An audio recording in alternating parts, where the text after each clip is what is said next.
MLA महराज मलिक हमेशा गरीब लोगों की बात करता था। हॉस्पिटलों में महराज मलिक, दूसरी जगहों पे महराज मलिक, स्कूलों में महराज मलिक जेल में है, तो बाकी जो एमएलए है उनको क्यों वहां असेंबली में भेजा गया? देखिए भाई, 100 और 50 अगर ज्यादा होता तो मानते। अब आपने एकदम 520 वोल्ट का झटका दिया है आपने अवाम को। महराज दीन की जैसी कोई बात करेगा, उसको अगर अंदर किया वो इसीलिए आम जनता को डराने के लिए कि भाई आप बाहर मत निकलो, आप आवाज उठाओगे आपको कैद में डाला जाएगा, आपको जिंदा में डाला जाएगा, आपको जेल खानों में बंद किया जाएगा।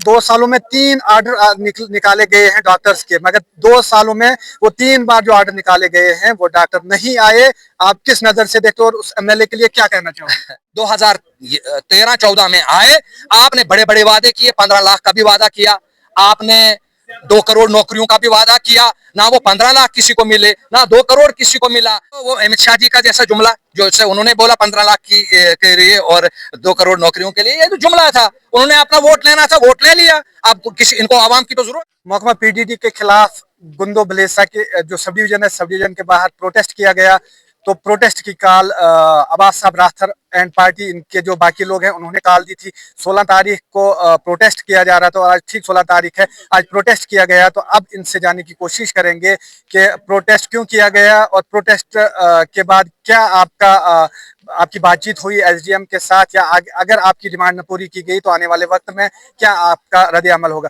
सर, महकमा बिजली की तरफ से बिजली बिलों में इजाफा किया गया, बिजली न मिली और आम लोगों को एक ही कैटेगरी में रखा गया, तो क्या कहते हो आप? मलिक साहब, आपका बहुत बहुत शुक्रिया कि आपने इस भलेस की गरीब और मजलूम आवाम की बात जो है हुकाम बाला तक पहुंचाने के लिए आपने यहाँ पर जसारत की। इसके लिए हम आपके बड़े शुक्रगुजार हैं। बड़ी बदकिस्मती से कहना पड़ता है कि आज महकमा बिजली ने जो स्टेप उठाया है इस गरीब मजलूम आवाम पर, एक तरफ से रोजगार नहीं है, दूसरी तरफ से इन्होंने एक इतना खतरनाक फैसला लिया।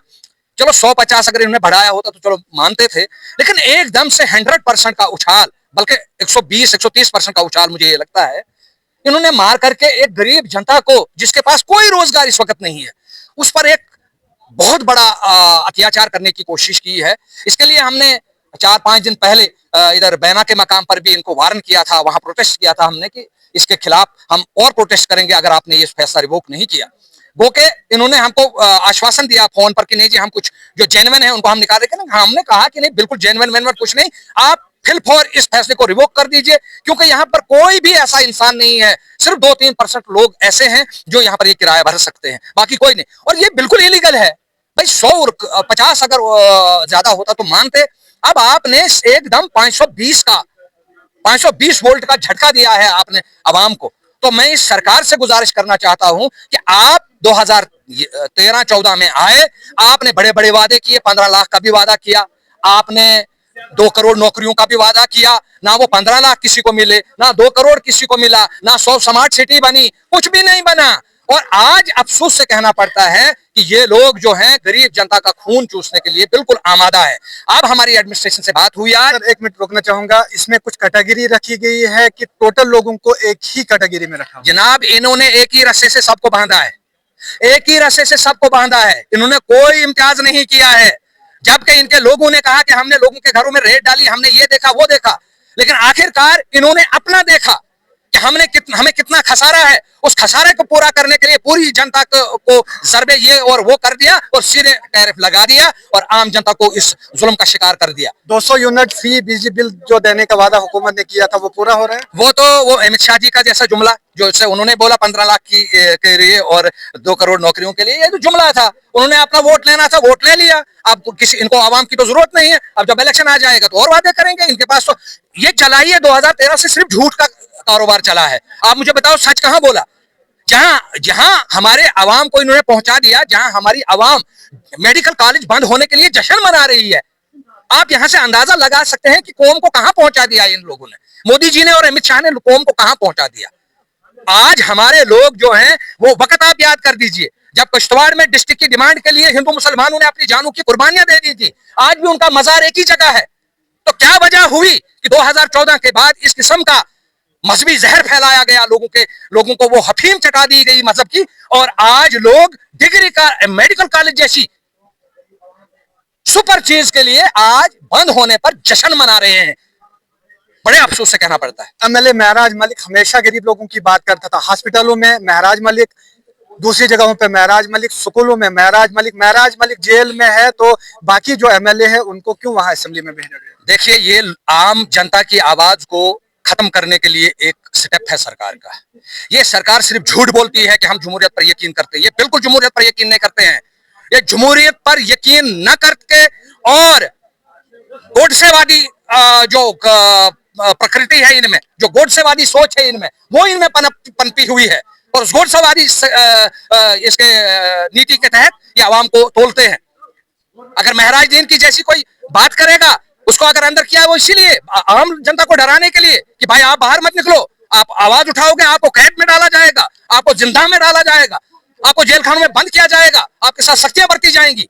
लेकिन ये याद रहे इस सरकार को, यहाँ मोहम्मद शरीफ नियाज साहब ने ऐसे जियाले पैदा किए हैं कि जो अपने आप पर किसी भी किस्म की मुसीबत के लिए तैयार है इस जनता को आसाइश और आराम देने के लिए। हम किसी भी हद तक जा सकते हैं, इनकी जेलें खत्म हो जाएंगी, बिल्कुल भर जाएंगी, लेकिन यहाँ के लोगों का अज़म खत्म नहीं होगा। सर 2 सालों में 3 ऑर्डर निकाले गए हैं डॉक्टर्स के, मगर 2 सालों में वो 3 बार जो ऑर्डर निकाले गए हैं वो डॉक्टर नहीं आए। आप किस नजर से देखते हो और उस एमएलए के लिए क्या कहना चाहोगे?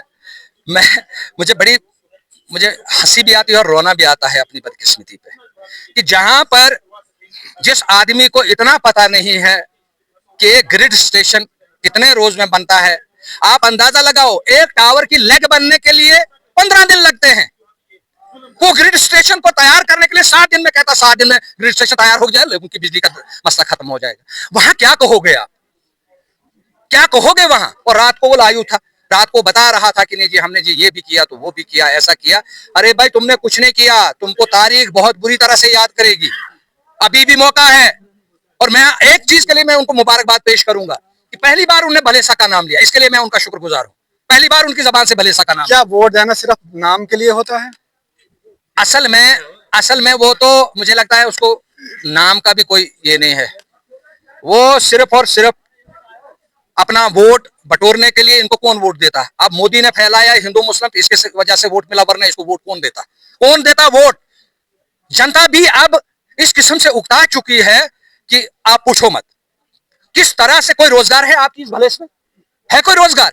मनरेगा बचाओ स्कीम हमने, मनरेगा बचाओ अभियान हमने शुरू किया, उसको ये टारगेट करते हैं।